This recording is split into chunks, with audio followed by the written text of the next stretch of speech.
Never have we seen a build-up to a men's 100-metre final quite like this.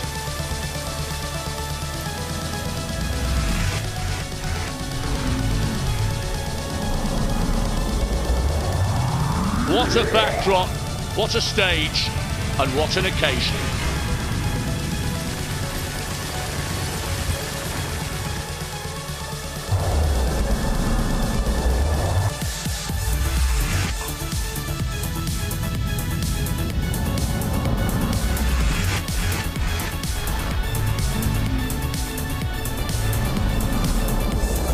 Eight dreams, 8 lifetime ambitions, and they converge in Doha on the Khalifa International Stadium. Broke a national record that has stood since 1979. What a brilliant performance to make the final. 9.99 for Italy. National record holder from Italy, Filippo Tortu. Huge occasion for him. His father and his grandfather sprint, but they never made a global final.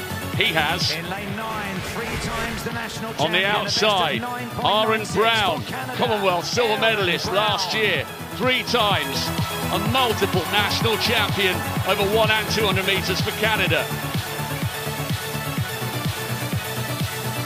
In lane 3, a lifetime best. Second from the inside, the defending champion. He won this title in Helsinki all those years ago in 2005. Can Gatlin shine once more?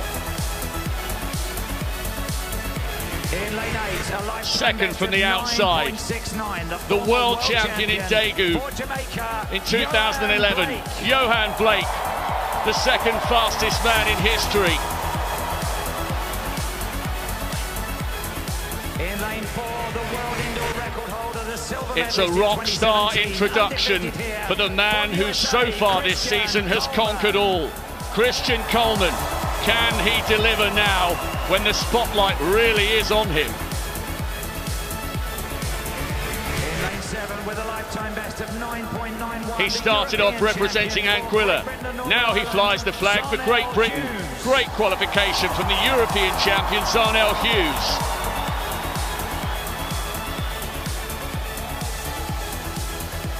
In lane 5 with a lifetime best of 9.89. A whole continent is holding its breath for the Commonwealth champion and the African champion, Akani Simbini, the pride of the Rainbow Nation.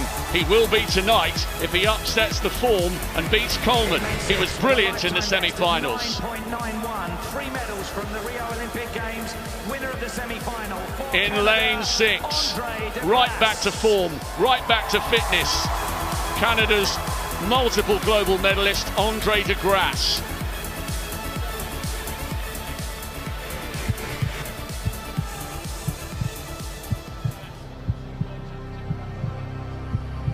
It's time for one of these men to deliver.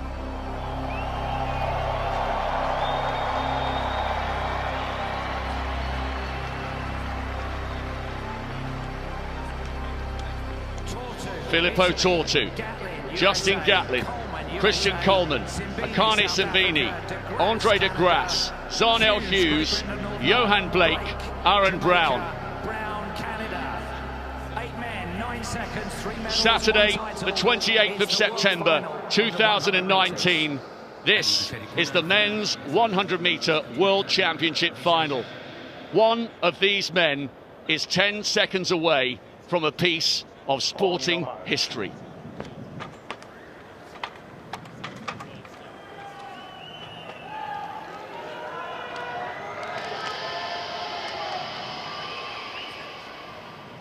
These are the very moments they live for. These are the moments they first decided to run.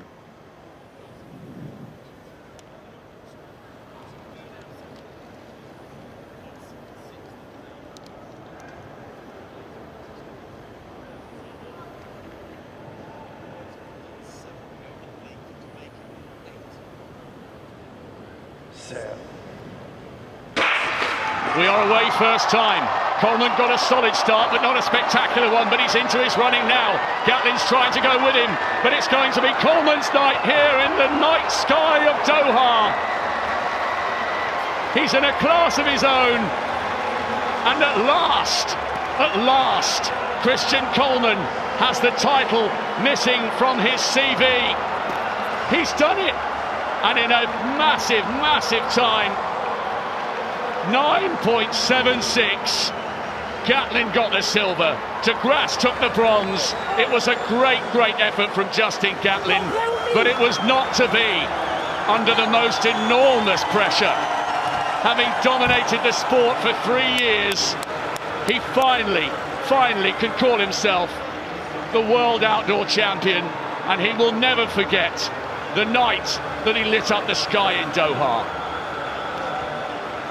That 100 metres final delivered everything. The build-up in the stadium was immense. But wow. Coleman, 9.76. Gatlin, he will just not take no for an answer. Under 9.9 seconds. Only qualified for the final on a time. And there he does, he comes away with a silver medal, and De Grasse a PB after injuries, after illnesses. He promised so much. He's had a really barren couple of years, but to actually get a personal best, 9.90 in the bronze medal position, and actually get 5 guys under 10 seconds. Rob, that was up there with one of the best anticipated finals ever, and it delivered. Coleman got a solid start. Gatlin put him under pressure and ran really well for the silver. But what a performance from Andre De Grasse. There were so many years where he thought maybe the hamstring injuries would put pay to his career. Great victory for Coleman. He was the massive favourite for that title, but favourites sometimes fall because they can buckle under the pressure and the intensity of the bright lights. And we have never seen a build-up and an introduction to a global 100-metre race like that. It was extraordinary, and Coleman lived up to the hype and all the expectation and delivered the finest performance of his life. I don't think there was a single person in the stadium who didn't think that Coleman was going to take that title. And he really kept his composure, didn't he? I'm actually wondering whether the competitors knew they were going to have such a build-up. But all of them, they're showbiz guys. They like the attention. They love showing what they've got. And they just took the opportunity. Here we can see, look how easy Coleman is. He's just working really well with his legs, but you just cannot see any change in his facial expression. He doesn't even allow himself to be overcome with any emotion until he's a few metres past that line. Christian Coleman has just moved up to 6th on the all-time list. How rare to produce a personal best on the biggest stage of all, exactly when you need it. That was a phenomenal performance from a young American who we suspect we will be hearing from and seeing more of in the future. Coleman on the left, Simbine the Commonwealth champion, De Grasse second from the right. Hughes got the best start according to the timings, and there he started to pull away from Justin Gatlin. Look at the way De Grasse comes through in the centre there in lane 6 for another bronze medal. Got a bronze, I think, 4 years ago in 2015. But that's the roar from the man who's finally removed the weight of expectation from his shoulders. It was flawless in the first round. It was almost cocky in the semi-final. And it was the fastest we've ever seen from him in that big showdown. You cannot ask any more of a world-class athlete than a personal best in a final. That was brilliant. Yeah, he improved a 10th from every round, didn't he? We had the 9.9, the 9.8 and the 9.7. Sometimes when competitors run a good time in some of the qualifications, the finals don't quite live up to expectation. That had everything. And this guy, Justin Gatlin, what can we say about him? I thought he had an outside chance of a a medal, but then after seeing him in the semi-final earlier, I actually thought, no, I think he'll be 5th or 6th, but to come away with a 9.89 seconds, that's absolutely unbelievable. Well, it's amazing he still delivers at the age of 37. And how about this? It wasn't only Christian Coleman who produced a PB. De Grasse with 9.90, 2 of the 3 medalists producing something they've never done before.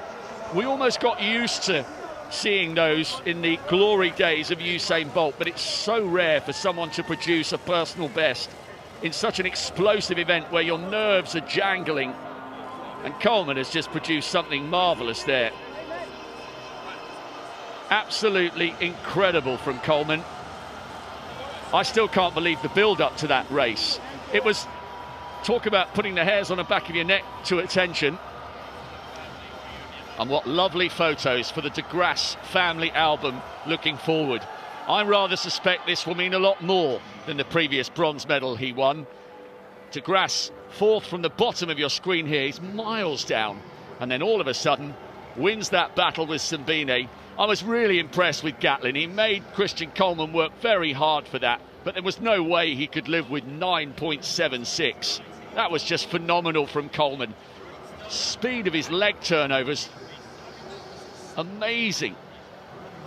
He's going in the 200 as well. I mean, the pressure's off him now. He can almost run with abandon. And Ramil Guliev, the defending champion from Turkey, is in quite good form this year, not to mention a certain Noah Lyles, hoping to set this track alight. But at the moment, he's not worried about what he may or may not do in the 200 metres. He is savouring every second of walking round this track. He has become the world outdoor champion for the very first time. Christian Coleman is in dreamland tonight. A lifetime best, 9.76. What a way to secure his first world title outdoors. Gatlin 2nd, Andre De Grasse, another global bronze medal, bouncing back from all those injuries and doing so with a lifetime best.